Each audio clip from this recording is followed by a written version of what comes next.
আসসালামু আলাইকুম।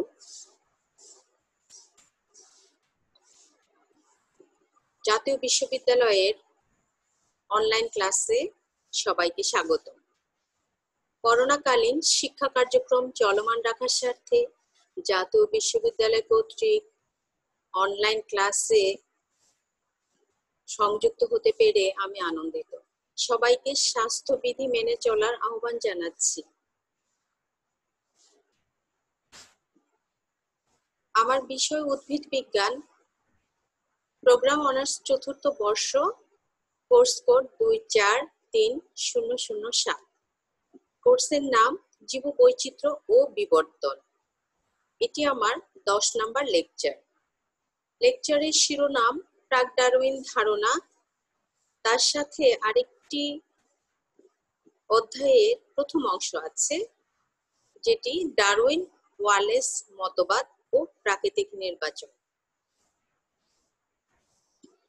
আমি রাশিদা বেগম, অধ্যাপক ও বিভাগীয় প্রধান, উদ্ভিদ বিজ্ঞান বিভাগ, সরকারি সিটি কলেজ, চট্টগ্রাম। আজকে আমি বিবর্তন শুরু করতে যাচ্ছি।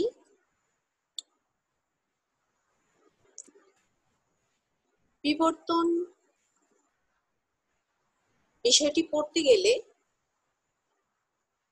প্রথমেই যেটি আসে, জীবনের আবির্ভাব কিভাবে হলো।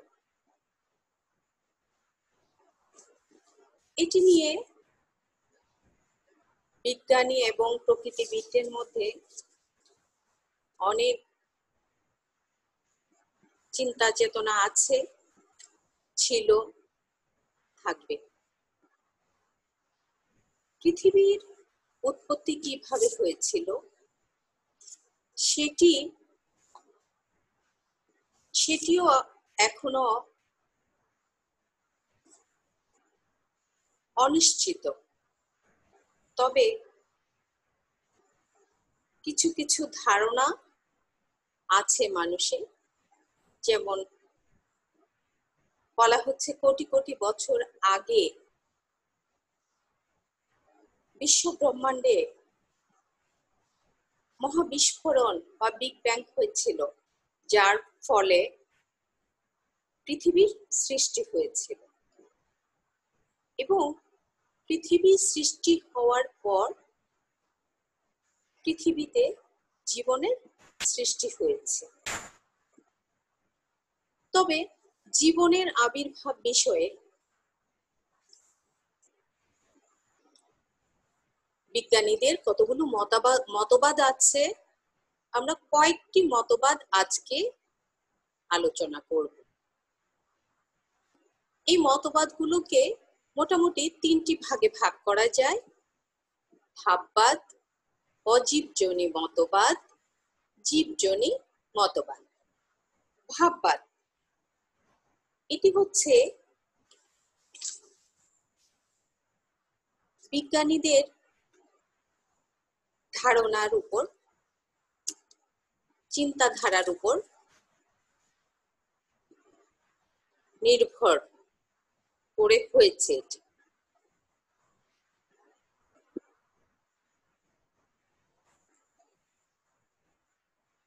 ভাববাদের মূল বিষয় হচ্ছে একজন সৃষ্টিকর্তা আছেন, যিনি এই জগৎকে সৃষ্টি করেছেন। সেখানেও আবার 2টি মতবাদ আছে, একটি নিরপেক্ষ সৃষ্টি মতবাদ আর একটি সাপেক্ষ সৃষ্টি মতবাদ। নিরপেক্ষ সৃষ্টি মতবাদে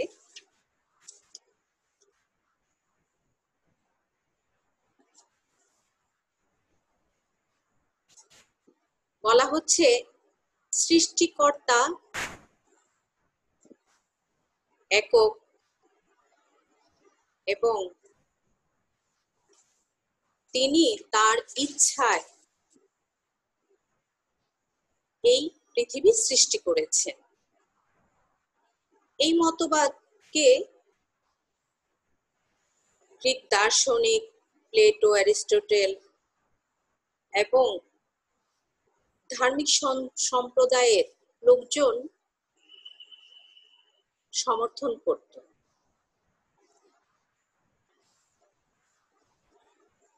সৃষ্টিকর্তার ইচ্ছে হলো তাই জীবাত্মা সৃষ্টি করলেন এবং প্রকৃতিতে সেটি ছেড়ে দিলেন প্রকৃতির নিয়মে চলার জন্য।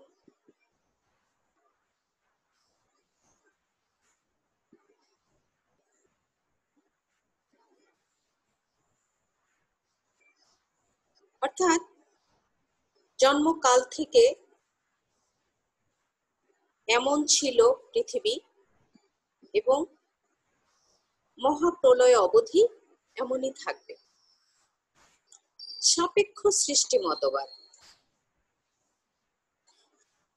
এখানে বলা হচ্ছে সৃষ্টিকর্তা অনাদি অনন্ত ও সনাতন।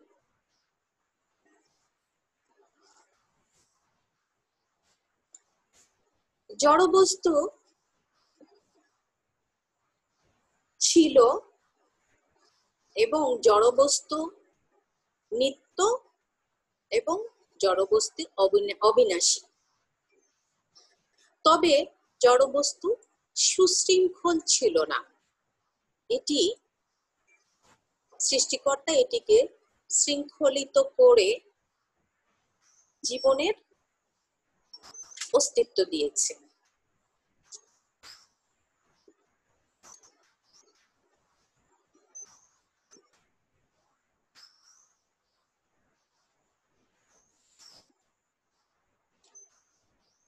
অজীবজনী মতবাদ বা আবায়োজেনেসিস, সেখানে অনেকগুলো মতবাদ আছে। তার মূল বিষয়টি হচ্ছে জৈব পদার্থ হতে স্বতঃস্ফূর্তভাবে জীবনের আবির্ভাব হয়। যেমন থেলস বলেছেন, জগৎ ও জীবনের সৃষ্টি হয়েছে পানি থেকে।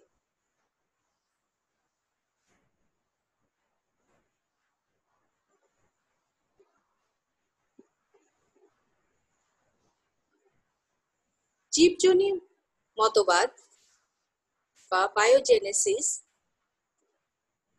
এর মূল বিষয় হচ্ছে জীব থেকেই জীবের সৃষ্টি।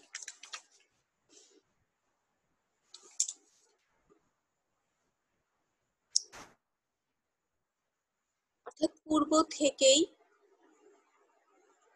জীব ছিল এবং জীব থেকেই একটি জীব থেকে আরেকটি জীবের সৃষ্টি হয়। এ বিষয়ে ফ্রান্সিসকো রেডি একটি পরীক্ষা করেন মাংস দিয়ে। তিনি এই পরীক্ষাতে প্রমাণ করেন যে জীব থেকেই জীবের সৃষ্টি হয়।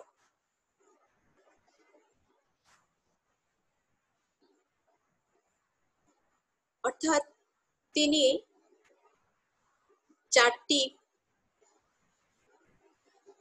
পাত্র নেন এবং তার মধ্যে মাংসের টুকরা রেখে মুখ খোলা রেখে দেন।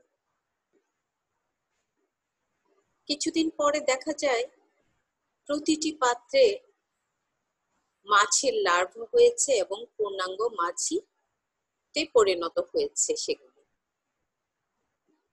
আবার আরেকটি পরীক্ষা করেন যেটিতে 4টি পাত্র নিয়েছেন এবং 4 টুকরো মাংস রেখে দিয়েছেন, কিন্তু পাত্রগুলির মুখ বন্ধ করে দিয়েছেন। কিছুদিন পরে দেখা গেল সেখানে কোনো মাছির বা লার্ভার জন্ম হয়নি। তাহলে প্রথমে যে পাত্রগুলোতে মাংস রাখা হয়েছিল, মুখ খোলা ছিল, সেখানে মাছি ডিম পেড়েছিল এবং সেটা থেকে লার্ভা এবং পূর্ণাঙ্গ মাছির জন্ম হয়েছে।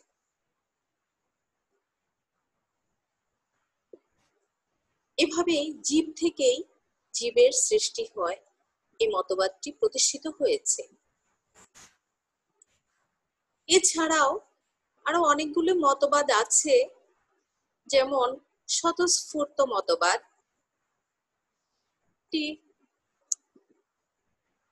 মধ্যযুগীয় মতবাদ, তখন মানুষ মনে করত সমুদ্রের তীরে কোনো ফলের গাছ থাকলে সেই গাছ থেকে যে ফল হয় সেই ফল থেকে জীবের উৎপত্তি হয়। যেমন হাঁস গাছ থেকে হাঁসের জন্ম হয়েছে। হাঁস গাছ একটি গাছ ছিল যেটি সমুদ্রের তীরে জন্মাতো, সেখানে যে ফল হতো সেই গাছের ফল পড়ে গিয়ে পানিতে হাঁসের জন্ম হতো। আবার কুমড়া বা তরমুজ জাতীয় এক ধরনের গাছ ছিল, সেই গাছের ফল থেকে মেষ শাবকের জন্ম হতো। এরকম বিভিন্ন গাছ থেকে বিভিন্ন প্রাণীর জন্ম, এটি তখনকার মানুষ বিশ্বাস করত। মিশরীয়রা বিশ্বাস করত নীল নদের কাদা মাটি থেকে ব্যাঙ, সাপ, কচ্ছপ ইত্যাদি জন্ম হয়েছে। পরমাণুবাদ, বিজ্ঞানী লিউক্রিপাস ও ডেমোক্রিটাস ধারণা করতেন জড়বস্তু পরমাণুর সমষ্টি। প্রত্যেকটি বস্তুই পরমাণু দিয়ে গঠিত এবং পরমাণুগুলো সবই একই রকম, শুধুমাত্র তাদের পার্থক্য হচ্ছে পরিমাণগত।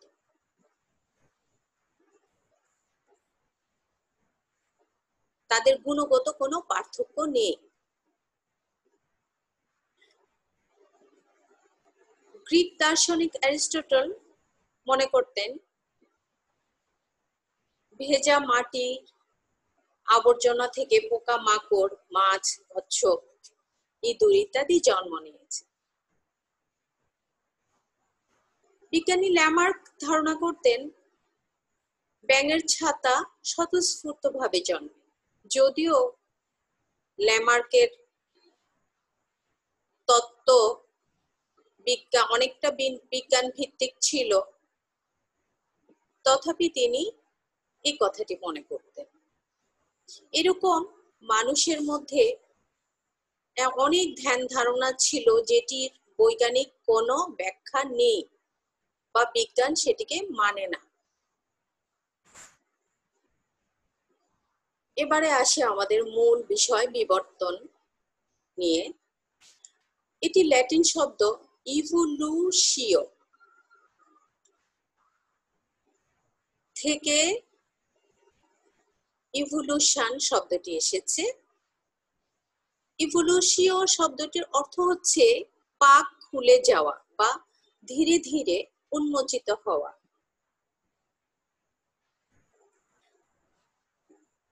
ইভোলুশন শব্দটি সর্বপ্রথম বিজ্ঞানী আলব্রেক্ট ভন হ্যালার তার লেখায় ব্যবহার করেছিলেন। তিনি একজন জার্মানি জীববিজ্ঞানী ছিলেন। তবে ডারউইন তার লেখায়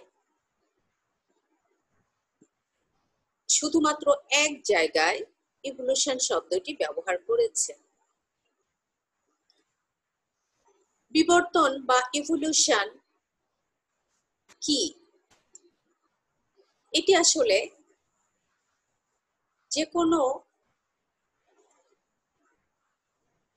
পদার্থের বা বস্তুর সুশৃঙ্খল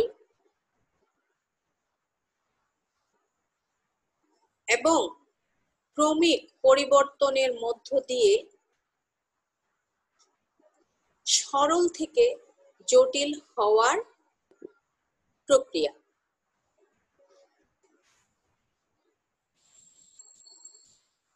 কোনো কিছু সরল থেকে জটিলতার দিকে গেলেই সেটিকেই আমরা বিবর্তন বলি।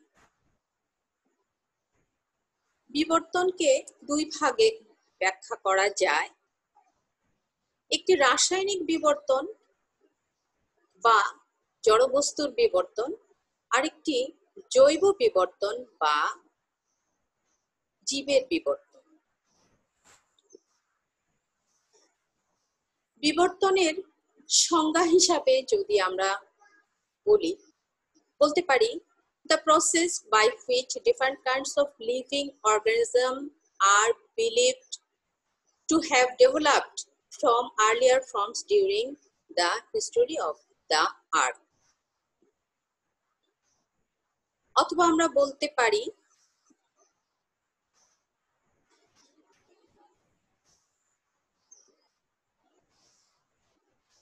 কোন অর্গানিজমের চারিত্রিক বৈশিষ্ট্যের যে প্রগতিশীল পরিবর্তন হয় জেনারেশন বাই জেনারেশন, সেটি বিবর্তন। অথবা বৈশিষ্ট্য প্রকাশক যে জিনগুলো আছে সেই জিনগুলির পিতামাতা থেকে সন্তানে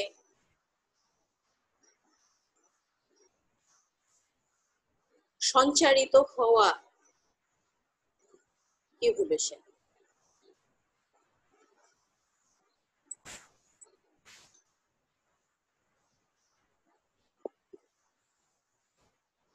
বিবর্তন বা ইভলিউশন বিষয়ে ল্যামার্ক ট্রান্সফরমেশন শব্দটি ব্যবহার করেছেন, হেকেল ট্রান্সমিউটেশন শব্দটি ব্যবহার করেছেন, ডারউইন ডিসেন্ট উইথ মডিফিকেশন শব্দটি ব্যবহার করেছেন। ডারউইনের মূল কথা ছিল প্রাকৃতিক নির্বাচন, যে প্রাকৃতিক নির্বাচনটি 5টি মৌল নীতির উপর নির্ভর করেছিল। সেই 5টি মৌল নীতি হচ্ছে অত্যাধিক হারে বংশবৃদ্ধি, জীবন সংগ্রাম, যোগ্যতমের ঊর্ধ্বতন, প্রাকৃতিক পরিবৃত্তির বংশান্তরণ, নতুন প্রজাতির সৃষ্টি। এবারে আসি প্রি ডারউইন ইভলিউশন থিওরি। ডারউইনের আগে ইভলিউশনের যে তত্ত্বগুলো বিভিন্ন বিজ্ঞানী, দার্শনিক, প্রকৃতিবিদ দিয়েছিলেন সেগুলোকে প্রি ডারউইন থিওরি বলে। 1859 সালে ডারউইনের on the origin of species প্রকাশিত হয় এবং প্রচারিত হয়।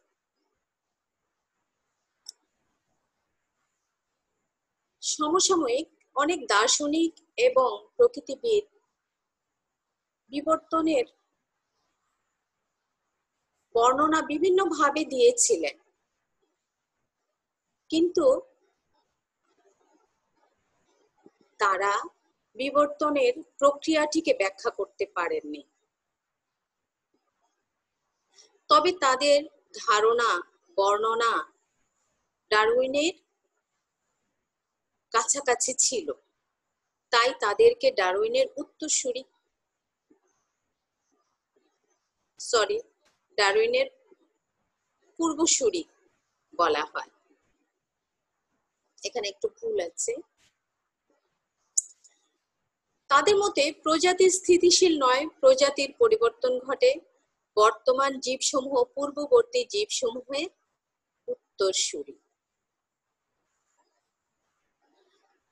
ডারউইন তার বইতে 34 জন এরকম পূর্বসূরির নাম উল্লেখ করেছেন।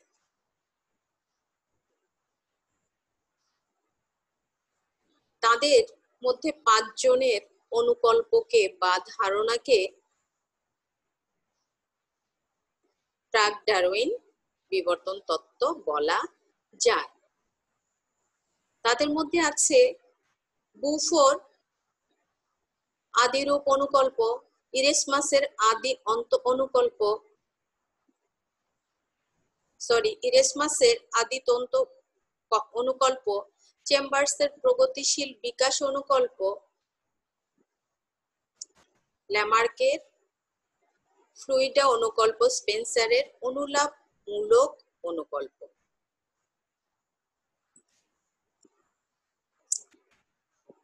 এবার আসি বুফোর অনুকল্পে। বুফো জর্জেস লুইস লেক্লার্ক কম্টে ডি বুফো। তিনি জন্মগ্রহণ করেন 1707 সালের 7 সেপ্টেম্বর ফ্রান্সে। তিনি 1788 সালে 16 এপ্রিল মৃত্যুবরণ করেন। তার বই হিস্টোরি ন্যাচারালি প্রসিদ্ধ ছিল। বুফোর আদি অনুকল্প।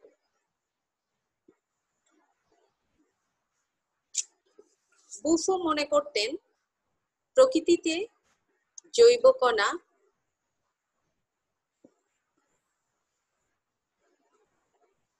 অবিনষ্ট অবস্থায় থাকে, এটি ধীরে ধীরে সুবিনষ্ট হয়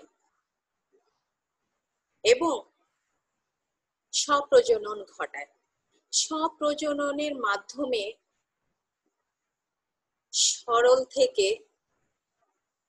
সরল জীব থেকে জটিল জীবে পরিণত হয় ধীরে ধীরে। তার মতে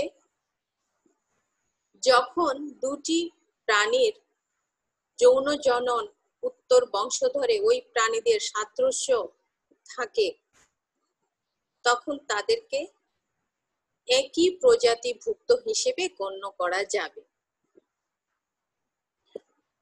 অর্থাৎ কাছাকাছি লক্ষণার জীবগুলি একই আদি রূপ থেকে এসেছে, এই জন্য তার অনুকল্পকে আদিরূপ অনুকল্প বলা হয়। যেমন উদাহরণস্বরূপ বলা যায় বিড়াল জাত আদিরূপ থেকে সিংহ, বাঘ, চিতাবাঘ, পুমা, গৃহস্থ বিড়াল এগুলো এসেছে।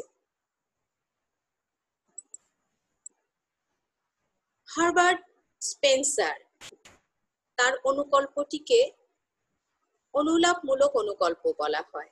তিনি জন্মগ্রহণ করেন ইংল্যান্ডে 1820 সালের 27 এপ্রিল। তিনি মৃত্যুবরণ করেন 1903 সালে 8 ডিসেম্বর। তার মতে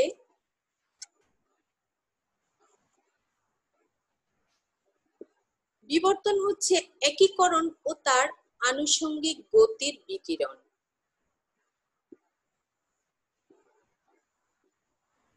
এ সময়ে বস্তু এক অনির্দিষ্ট শিথিল ও সমসত্ব অবস্থা থেকে নির্দিষ্ট সুসংগঠিত ও অসমসত্ব দশায় রূপান্তর ঘটে। এখানেও মোটামুটি একই কথা, অর্থাৎ বস্তুর যে উপাদানগুলি ছিল সেগুলি অসংগঠিত ছিল, অসমসত্ব থেকে অসমসত্ব দশায় সমসত্ব ছিল, অনির্দিষ্ট ছিল এবং সেখান থেকে সুসংগঠিত হয়ে অসমসত্ব দশায় রূপান্তর ঘটে, অর্থাৎ তখন আলাদা আলাদা হয়ে যায়। আবার বিবর্তন হচ্ছে নিম্নতর থেকে উচ্চতর জীবের অনিবার্য অগ্রগমন, অর্থাৎ সরলতর থেকে জটিলতর জীব স্তরে অগ্রগমন।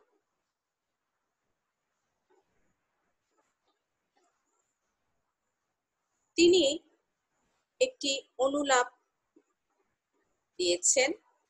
অনুলাপ শব্দটি যুক্তিবিদ্যা থেকে এসেছে। এটি হচ্ছে কোনো ঘটনার ফলাফলকে কারণ হিসাবে দেখানো।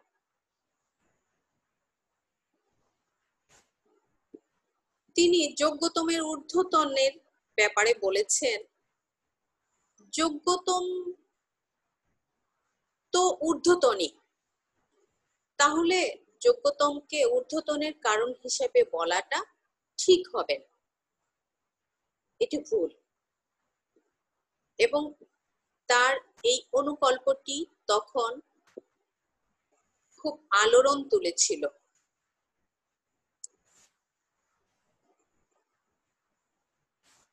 জেন বাপটিস্ট ল্যামার্ক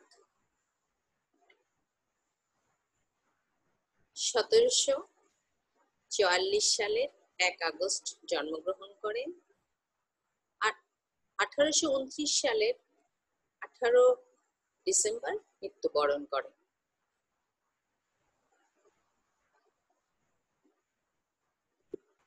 ল্যামার্ক একজন প্রসিদ্ধ বিজ্ঞানী ছিলেন। সর্বপ্রথম তার ধারণাটি বিজ্ঞান ভিত্তিক যুক্তি নির্ভর ছিল। ল্যামার্কের জীবনীতে আমরা দেখি যখন তিনি 17 বছর বয়সে উপনীত হলেন তখন তিনি সামরিক অফিসার পদে যোগদান করেছিলেন। তার পূর্বপুরুষেরা অবশ্য জমিদার শ্রেণীর ছিলেন।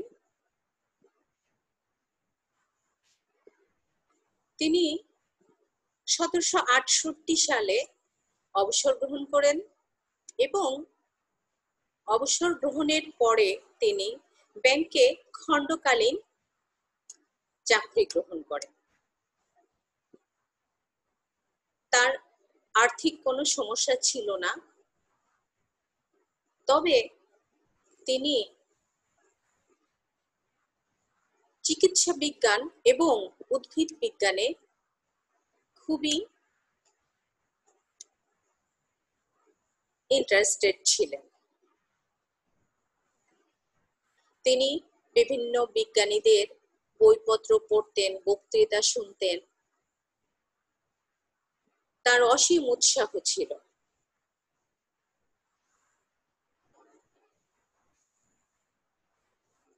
তার সাথে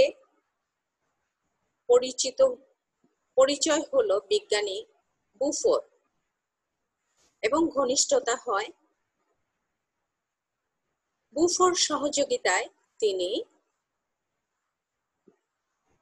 ফ্রান্সের প্রাকৃতিক জাদুঘর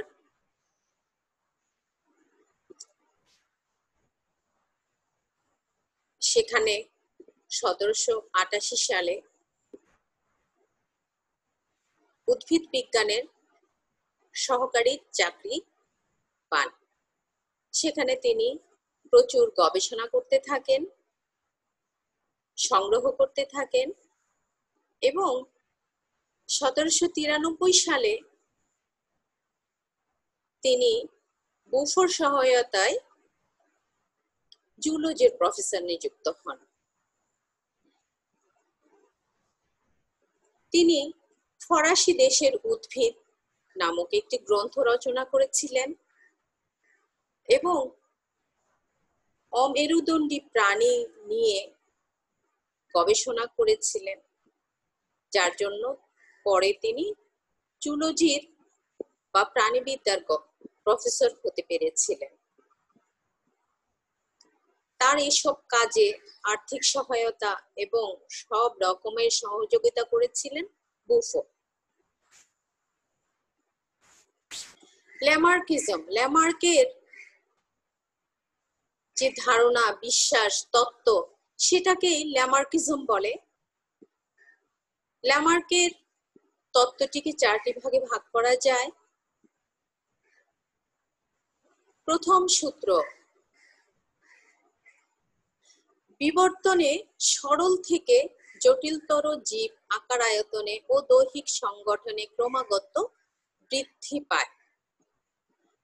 অর্থাৎ সরল থেকে জটিল জীবের আবির্ভাব হয় বা রূপান্তর ঘটে এবং দৈহিক যে পরিবর্তন আসে সেটি ক্রমাগত বৃদ্ধি পায়। দেহ গঠনে পূর্ণতা প্রাপ্তি পায়। দ্বিতীয় সূত্র, জীবের উপর পরিবেশের প্রত্যক্ষ প্রভাব। পরিবেশের প্রত্যক্ষ প্রভাবে টিকে থাকার তাগিদে নতুন নতুন চাহিদা এবং অভাব বোধের প্রেক্ষিতে জীবের দেহে অঙ্গ প্রত্যঙ্গতে গঠনগত পরিবর্তন ঘটে। বলা হচ্ছে পরিবেশের কারণেই জীবের চাহিদা বাড়ে এবং এই চাহিদা পূরণের ক্ষেত্রে জীব দেহে বিভিন্ন অঙ্গ প্রত্যঙ্গের পরিবর্তন আসে। তৃতীয় সূত্র, ব্যবহার ও অব্যবহার। কোন অঙ্গের অধিক ব্যবহারে বিকাশ ও সুগঠিত হয়, আবার কোন অঙ্গের ক্রমাগত অব্যবহারে তা ক্ষয় প্রাপ্তি ও বিলোপ অনিবার্য। অর্থাৎ কোন অঙ্গ ব্যবহার করলে, অধিক ব্যবহার করলে সেটি সুগঠিত হয়, আর কোন অঙ্গ ব্যবহার না করলে সেটি ক্ষয়প্রাপ্ত হয় এবং বিলোপ হয়ে যায়।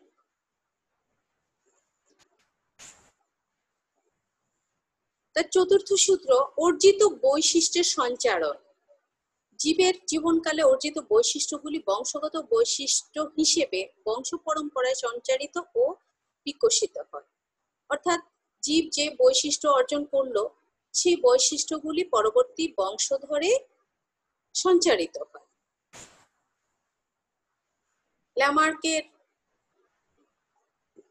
তত্ত্বের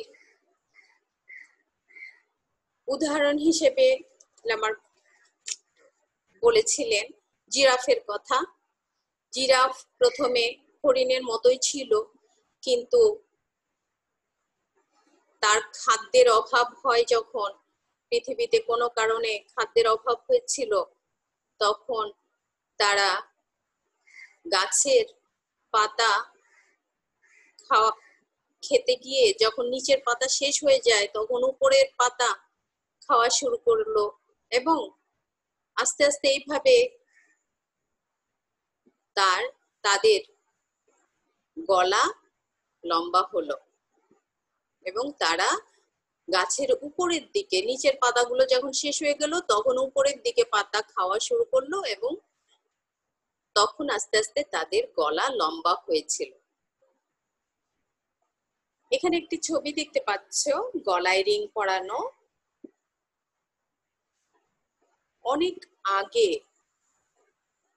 আদিবাসীরা, বিশেষ করে মায়ানমারের আদিবাসীরা গলা লম্বা হওয়ার জন্য এই ধরনের রিং ব্যবহার করত বা রিং পরাতো, অনেকগুলি রিং পরাতো শিশুদেরকে।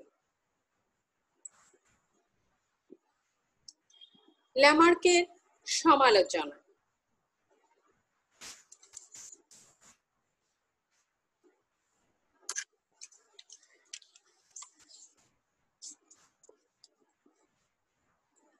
ল্যামার্কের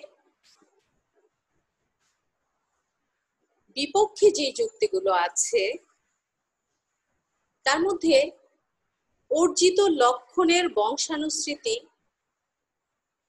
ব্যাপকভাবে সমালোচিত হয়েছিল।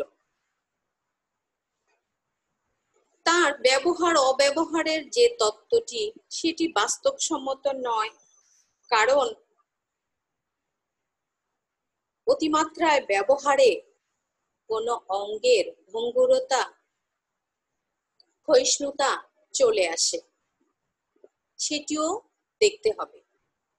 অর্জিত বৈশিষ্ট্য অনুভূতি বংশ পরম্পরা সঞ্চারিত হয়, এটিও গ্রহণযোগ্য নয়, কারণ এটির গ্রহণযোগ্য ব্যাখ্যা তিনি দিতে পারেননি। জীবের প্রয়োজন থেকেই বিভিন্ন ইন্দ্রিয়ের উদ্ভব হয়েছে, এটিও বিজ্ঞানীরা নিতে পারছেন না, কারণ ইন্দ্রিয় যদি না থাকে, অনুভূতি যদি না থাকে, তাহলে প্রয়োজনটি আসবে কোত্থেকে? ক্রিয়াজাত অঙ্গ প্রত্যঙ্গের সৃষ্টি, এটিও মেনে নিতে পারেননি কেউ, অনেকে মেনে নিতে পারেননি। ক্রিয়াজাত অঙ্গ প্রত্যঙ্গ যদি প্রথমে না থাকে তাহলে সেই ক্রিয়াজাত ব্যাপারটিই তো আসবে না, তাহলে এটির সৃষ্টি কিভাবে হবে? এইসব হচ্ছে তার ল্যামার্কবাদের বিপক্ষে যুক্তি। ল্যামার্কবাদের সপক্ষেও বেশ কিছু যুক্তি আছে। তার মধ্যে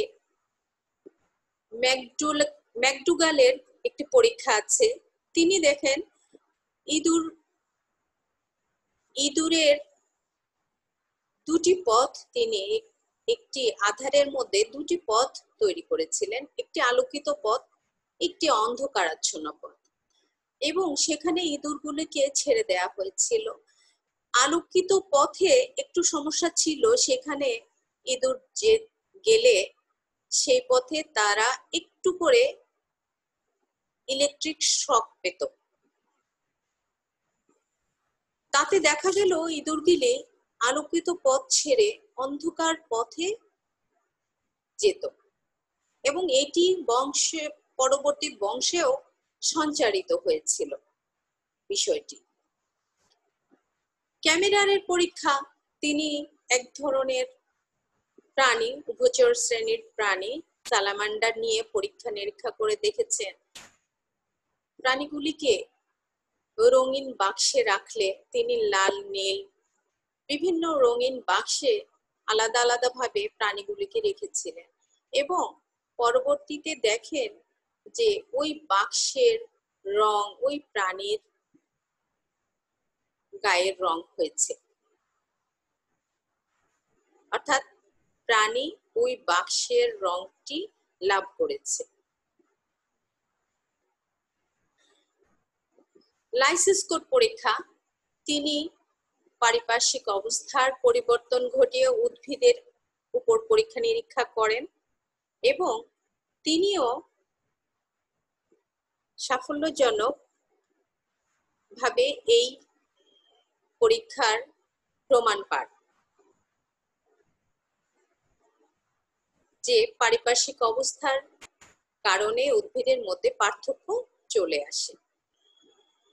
তবে পরবর্তীতে বৈজ্ঞানিকেরা বিজ্ঞান ভিত্তিক যখন এই পরীক্ষাগুলো আবারও করেছেন তখন কোনো সাফল্য লাভ করেন নাই, তাই এগুলির বৈজ্ঞানিক কোনো ভিত্তি নেই।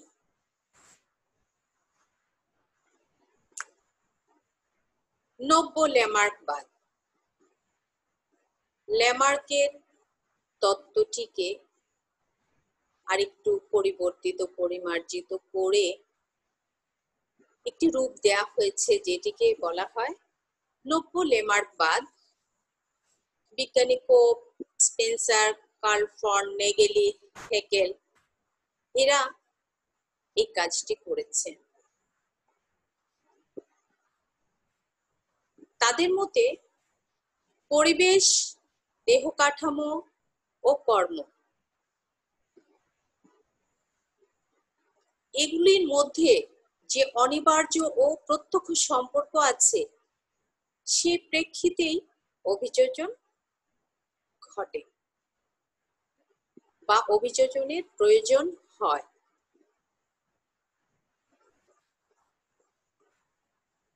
তারা মনে করেন জীবদেহের সাথে পরিবেশ ও কাজের প্রত্যক্ষ ও কার্যকর সম্পর্ক আছে। ল্যামার্কের অনুভূত প্রয়োজন, অর্থাৎ যে প্রয়োজনটা, চাহিদা মেটাবার জন্য যে প্রয়োজনটা হবে সে প্রয়োজনেই জীব বিবর্তনের দিকে যাবে বা তার মধ্যে নতুন বৈশিষ্ট্যের সঞ্চারণ ঘটবে, আবির্ভাব হবে, এটি স্বীকৃত। তবে তার পূর্ণতা প্রাপ্তির প্রবণতা, অর্থাৎ ব্যবহারে, কোনো অঙ্গের ব্যবহারে সেটি পূর্ণতা প্রাপ্তি পায় বা সেটি সবল হয়, এটি অস্বীকৃত। ল্যামার্কবাদের বড় ত্রুটি হলো অর্জিত বৈশিষ্ট্যের বংশানুসরণ, অর্থাৎ কোন জীব তার চাহিদা মেটাতে বা পারিপার্শ্বিক পরিবেশে অভিযোজিত হওয়ার জন্য যে বৈশিষ্ট্য অর্জন করে, সেই বৈশিষ্ট্যগুলি পরবর্তী বংশধরে সঞ্চারিত হয়, এটি এটি ল্যামার্কবাদের বড় ত্রুটি বলে মনে করা হয়।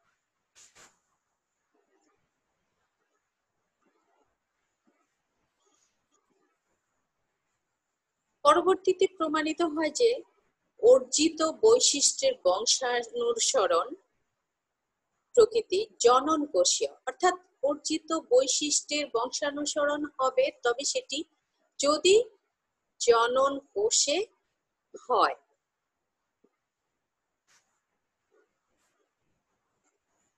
দুটি প্রধান অনুকল্প আছে, একটি সিমনের ইনগ্রেমে অনুকল্প, আরেকটি রিগনানের এপিজেনেসিস অনুকল্প। সিমনের ইনগ্রেমে অনুকল্প কোনো অর্জিত বৈশিষ্ট্য যদি জনন কোষকে প্রভাবিত না করে তবে তা বংশানুসৃত হয় না। রিগনানের অনুকল্প ভ্রূণ বিকাশকালে প্রতিবেশ পীড়ন ও প্রয়োজনবোধের তাড়নায় যে বিরূপ টিস্যু পরিস্ফুটন ঘটে তা নতুন বৈশিষ্ট্যের সূচনা করে, পরবর্তীতে যার প্রভাব জনন কোষে পড়ে ও বংশানুসৃত হয়। অর্থাৎ দুটি অনুকল্পের মূল বিষয় হচ্ছে জনন কোষের ভেতরে অর্জিত বৈশিষ্ট্যের প্রভাব থাকতে হবে, তাহলেই সেটি বংশানুসৃত হবে। এবারে আসি চার্লস ডারউইনে।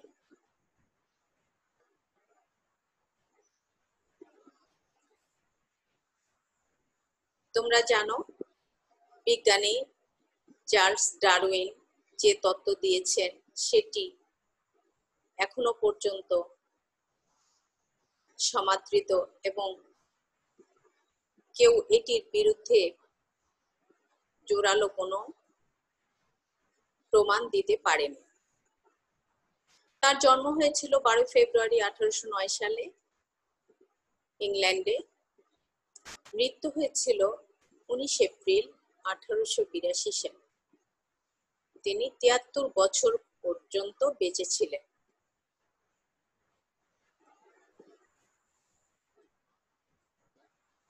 তিনি একজন প্রকৃতিবিদ ছিলেন।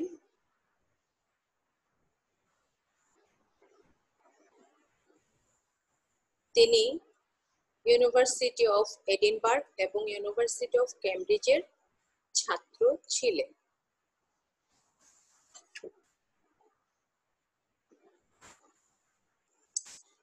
চার্লস ডারউইনের জীবনী থেকে আমরা জানতে পারি 1817 সালে তিনি যখন 8 বছর বয়সী তখনই তার মাতৃবিয়োগ ঘটে। 9 বছর বয়সে তাকে ডাক্তার বাটলারের বোর্ডিং স্কুলে ভর্তি করা হয় লেখাপড়া করার জন্য।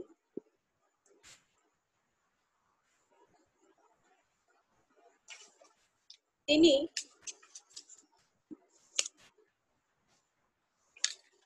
প্রকৃতি নিয়ে পড়াশোনা করতে খুব পছন্দ করতেন।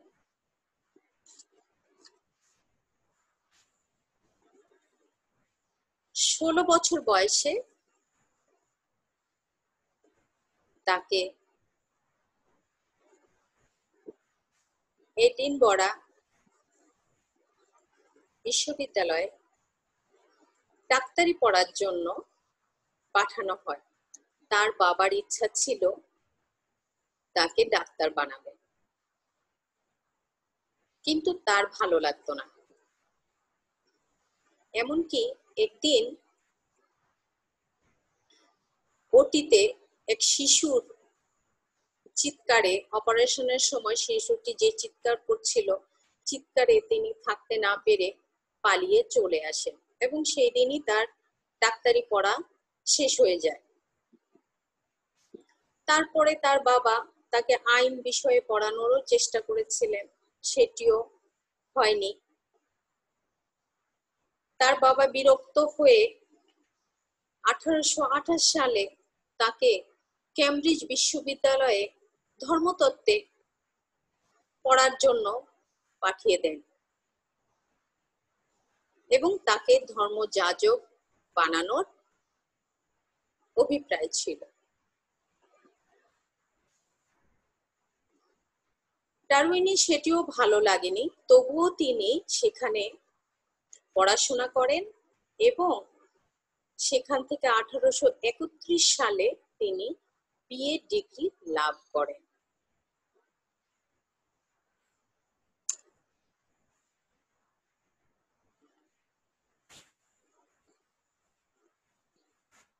এই সময়ে তিনি বিভিন্ন উদ্ভিদ বিজ্ঞানী এবং প্রাণী বিজ্ঞানী তাদের বক্তৃতা শুনতেন, তাদের লেখা পড়তেন এবং বিভিন্ন কাজে যুক্ত থাকতেন। এই সময়ে তার সাথে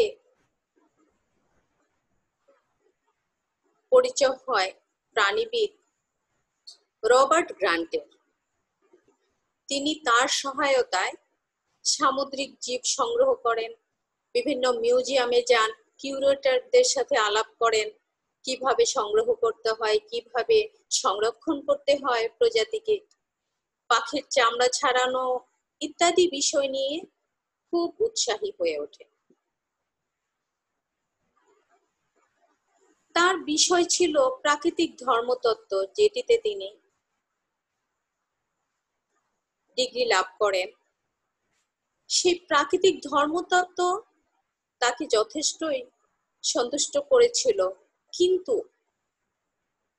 পরবর্তীতে তিনি গবেষণা করে যে তত্ত্ব প্রতিষ্ঠা করলেন সেটি তার বিপরীত একটি তত্ত্ব, যেটাকে প্রাকৃতিক নির্বাচন তত্ত্ব বলে। পরবর্তীতে তিনি জাহাজে পরিভ্রমণ করেছিলেন 5 বছর।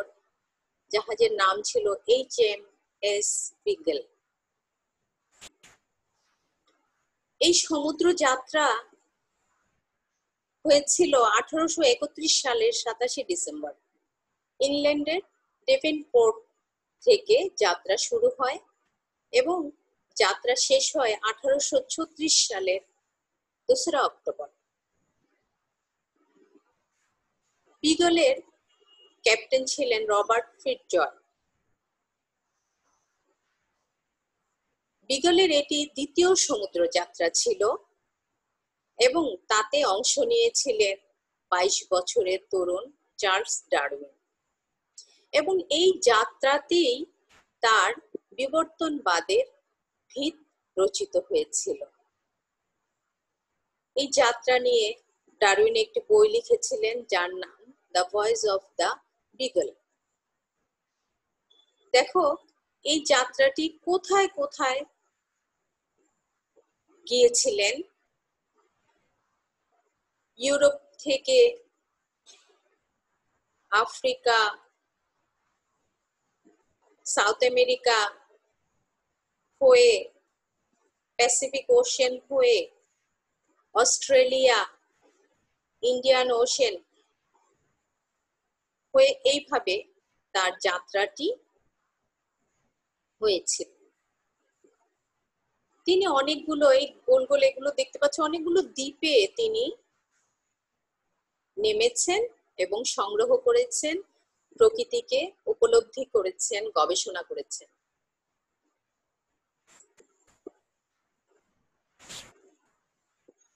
HMS বিগলে ডারউইন 5 বছর ছিলেন এবং সেখান থেকেই তিনি ভূতাত্ত্বিক হিসেবে প্রতিষ্ঠা লাভ করেন। ভ্রমণকালে তিনি বিভিন্ন বন্য প্রাণীর ফসিল দেখেন এবং বন্য প্রাণী দেখেন, যাদের ভৌগোলিক বিস্তার দেখে তিনি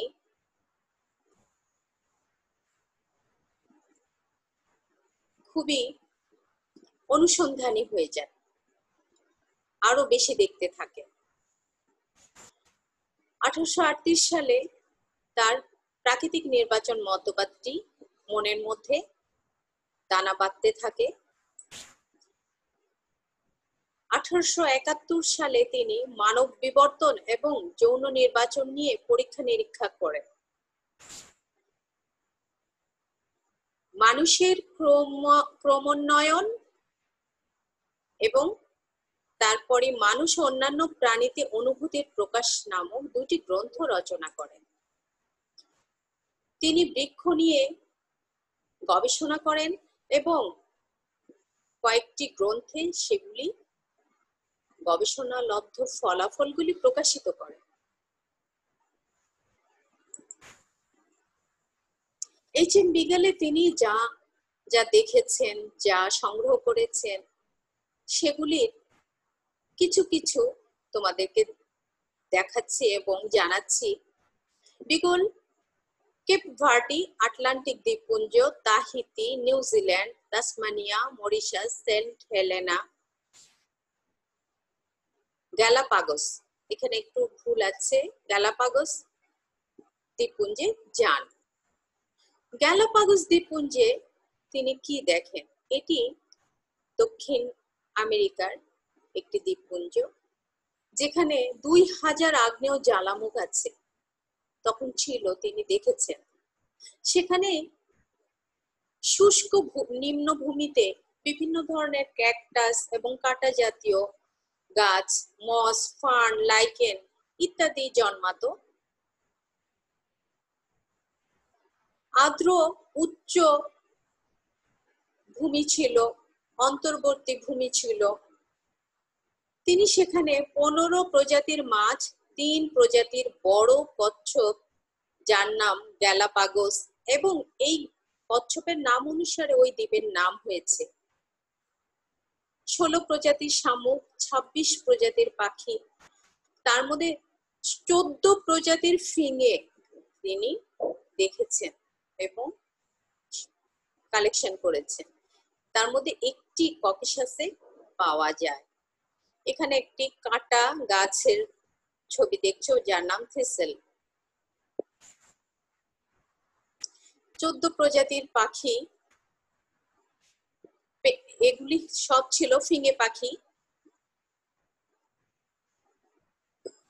large tree finch, mangrove finch, woodpecker finch, warbler finch, Cocos island finch, small ground finch, medium ground finch, large ground finch, sharp beaked ground finch, cactus finch, large cactus finch, vegetarian finch, small tree finch, medium tree Finch.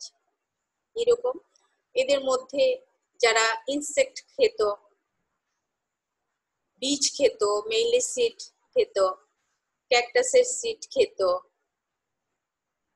Bird and fruits, ফল খেত এরা। এরকম বিভিন্ন ভাবে তিনি গবেষণা করেছেন এদের উপর। জেমস দ্বীপে তিনি দেখেন সামুদ্রিক ইগুয়ানা, অ্যামলিরিনকাস ক্রিস্টেটাস, এটা সামুদ্রিক ইগুয়ানা। অস্ট্রেলিয়াতে তিনি রেড ক্যাঙ্গারু দেখেন এবং প্লাটিপাস দেখে মনে করেন যে দুইজন ক্রিয়েটর একসাথে এই দুটো জিনিস সৃষ্টি করেছে। কোকোস দ্বীপে তিনি এমন কিছু কাঁকড়া দেখেছেন যেগুলো গাছের নিচে নারিকেল পড়ে গেলে সেই নারিকেল ভেঙে খায়। তিনি সেখানে এমন মাছ দেখেছেন যারা কোরাল খেয়ে জীবন ধারণ করে। এমন কিছু ইঁদুর দেখেছেন যারা তাল গাছের উপরে বাসা বাঁধে। কিছু কুকুর দেখেছেন যেগুলো পানির নিচে গিয়ে সাঁতার দিয়ে পানির নিচে চলে যায় এবং মাছ ধরে এনে খায়, অর্থাৎ মাছ শিকার করে। এটি হলো রেড ক্যাঙ্গারু, এটি প্লাটিপাস। আর্জেন্টিনার ব্লাঙ্কাতে তিনি ৮ প্রজাতির বৃহদাকারের জীবাশ্ম দেখতে পান। ট্যাক্সোডন, গ্লিপ্টোডন, মেগাথেরিয়াম। এটি জীবন্ত, এটি তার কঙ্কাল। সেন্ট জাগো দ্বীপে গ্রীষ্মমণ্ডলীয় পরিবেশ ও জীব জগতের সাথে পরিচয় হয়, অর্থাৎ সেখানে তিনি উদ্ভিদ ও প্রাণী নিয়ে প্রচুর গবেষণা করেন এবং সংগ্রহ করেন। সেখানে পানিতে এক ধরনের ক্ষুদ্র ক্ষুদ্র প্রাণী ছিল যেটার নাম ইনফোসোরিয়া, এবং জেলেরা জালের মধ্যে এগুলো যখন আসতো সেগুলোকে সামুদ্রিক বালি মনে করত। রক দ্বীপে তিনি বোলতা দেখেন, টেক্সিস স্পিসিস, লাইকোসা বড় মাকড়সা দেখেন, আর্মি অ্যান্ট পিঁপড়া দেখেন, এবং এখানে তিনি এইসব বোলতা মাকড়সার ভেতরে পড়ে মরার কাছাকাছি গিয়েছিলেন এবং আমৃত্যু তিনি সেখানে যুদ্ধ করে বেঁচে এসেছেন। এই ছিল ডারউইনের বিগলের যাত্রা, 5 বছরের যাত্রা, এবং সেখান থেকেই তার ন্যাচারাল সিলেকশনের আবির্ভাব হয় এবং তিনি পরবর্তীতে তার তত্ত্বরূপে সেটিকে প্রতিষ্ঠিত করেন। সকলকে ধন্যবাদ জানিয়ে আজকের মতো এখানে শেষ করছি। সবাই ভালো থেকো। আল্লাহ হাফেজ।